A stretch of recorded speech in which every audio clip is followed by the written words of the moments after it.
étudier, alors ça veut dire quoi? Il faut explorer, il faut s'initier, il faut analyser, il faut approfondir vos connaissances, et puis acquérir des nouvelles connaissances et des compétences dans votre domaine que vous voulez, dans lequel vous voulez exceller. Donc en gros, c'est pas compliqué. Si vous voulez démarrer, vous n'avez pas vraiment de grande idée pour l'instant, mais vous avez une passion ou quelque chose qui pourrait vous intéresser, c'est faire de la veille concurrentielle. Alors la veille concurrentielle, c'est trouver les 3 best-sellers sur Amazon, ou vous tapez les 3 best-sellers de votre domaine, vous les étudiez, vous regardez ce qui est dit dedans, et vous faites votre synthèse. Vous prenez les 3 plus gros best-sellers, vous faites votre synthèse, et là, normalement, vous devriez devenir quelqu'un qui commence à avoir une compétence dans le domaine. Donc, il ne faut pas plagier, mais vous pouvez vous prendre l'information chez les autres et vous faire votre propre avis, et devenir une référence dans votre domaine. Donc, en coup, c'est pas compliqué, il faut étudier. Et étudier, c'est quoi? C'est s'instruire, s'instruire, et s'instruire. Donc ça, c'est la base pour devenir expert. Expérimenter, c'est-à-dire essayer, tester, contrôler. Répétition, répéter les actions plusieurs fois sans cesse jusqu'à ce qu'elles soient parfaites. Vous ne pouvez pas réussir au football à faire des jonglages, vous ne pouvez pas avoir un bon toucher de balle si vous ne savez pas jongler. Alors oui, il y a des exceptions, des gens qui ne savent pas jongler, qui sont très très bons, et qui vont réussir à être très très bons footballeurs. Mais s'il faut être un bon footballeur, il faut répéter sans cesse les actions plusieurs fois, sans cesse, jusqu'à ce qu'elles soient parfaites. Vous prenez Ronaldo, par exemple, il finissait après tout le monde. Vous prenez Zidane, il finissait après tout le monde. Sans cesse, il répète sous contrainte. Sous contrainte, oui, imposez-vous des contraintes de temps, de quantité. Répétez, répétez, répétez, jusqu'à maîtriser. Vous n'aimez pas la vidéo? C'est pas grave. Imposez-vous des contraintes de temps, de quantité. Aujourd'hui, je fais 2 vidéos. Demain, j'en fais 3. Imposez-vous et répétez, répétez, jusqu'à maîtriser l'art de faire ce que vous aimez. Et de toute façon, vous ne pourrez que maîtriser les choses qu'en expérimentant et en faisant, ça on le sait depuis qu'on est tout petit, puisque quand on se lève, on marche, on tombe, on se fait mal. C'est pour ça qu'on se relève, on apprend, et à la fin, c'est acquis, puisque voilà, on sait même courir, on sait même jouer au football, on sait même, voilà. Donc c'est répéter sans cesse, répéter sans cesse, sans cesse, sans cesse. Concernant les mentors, alors, dans cette partie, les mentors, on va travailler... alors, c'est quoi un mentor?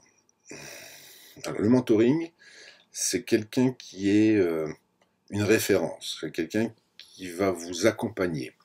Donc, faites-vous accompagner, en fait, par des mentors, définissez vos mentors, vos livres, vos méthodes de référence, qui correspondent à votre pourquoi, et créez votre liste d'autorité. Ensuite, votre mentor, évidemment, faites-vous accompagner par vos mentors, vos coachs, vos mindsets. En mindset, je sais pas, vous faites de la technique, vous êtes sportif de haut niveau, vous allez avoir un mentor en préparation physique, vous allez avoir un mentor en alimentation, vous allez avoir un mentor en technique. Donc en gros, voilà, faites-vous accompagner en fonction de vos besoins, en termes de capacité et compétences, faites-vous accompagner par des personnes en fonction de chaque domaine. Vous ne pourrez pas en avoir qu'un. Donc, un mentor, c'est quoi? C'est improve, test, expérimente, success, training, entraînement, motivate, motivation, work, travail, inspire, inspirer. Donc ça vous verrez, donc voilà, c'est voilà. Concernant maintenant la phase où nous allons parler dans cette petite étape, donc après je peux revenir sur les mentors si vous voulez, mais les mentors, je pense que vous avez compris, en fait, il vous faut une référence dans chaque domaine de compétences dans lequel vous voulez exceller. Ça peut être un livre, ça peut être un coach. Dans certains domaines, les livres suffisent. Dans la technique, les livres suffisent, les tutos suffisent. Ce qui est plutôt dans le travail. Bon, dans le travail, normalement, vous pouvez vous motiver vous-même. Dans tout ce qui est inspiration, par contre, là, c'est peut-être sympa d'avoir une tierce personne qui voit pas les choses de la même manière que vous et qui puisse vous apporter de l'inspiration avec ses questionnements. La motivation, pareil. Parce que la motivation, quand vous vous engagez vis-à-vis de quelqu'un, automatiquement, vous avez envie d'y aller.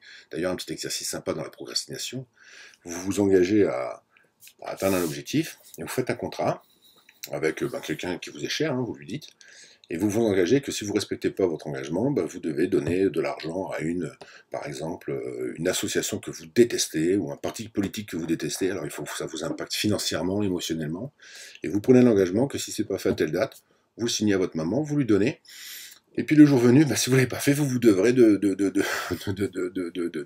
donner de l'argent à quelqu'un que vous n'aimez pas, et ça va vous toucher, et ça va vous obliger à arrêter de procrastiner. Je crois que c'était le patron de Virgin qui avait fait un challenge avec un de ses collègues, parce que même eux à leur niveau le font, et qui était le patron de Ryanair, et Bronson, je ne sais plus comment il s'appelle, là, le patron de Virgin, et ben il a dû aller se déguiser en hôtesse de l'air et faire un long courrier en partant d'Irlande chez Ryanair. D'ailleurs, ça a fait un buzz extraordinaire, puisqu'en plus, ça m'a fait de la pub. Et vous regardez sur Internet, c'est ça, c'est le patron de Virgin a dû se déguiser en hôtesse de l'air sur la compagnie Ryanair, parce qu'il avait perdu un pari avec un de ses collègues, parce que même eux qui ont tout ce qu'il faut, à un moment, il leur faut des challenges. Donc ça, c'est pour tout ce qui est mentor, et puis qui vous permettent en fait d'arriver au succès.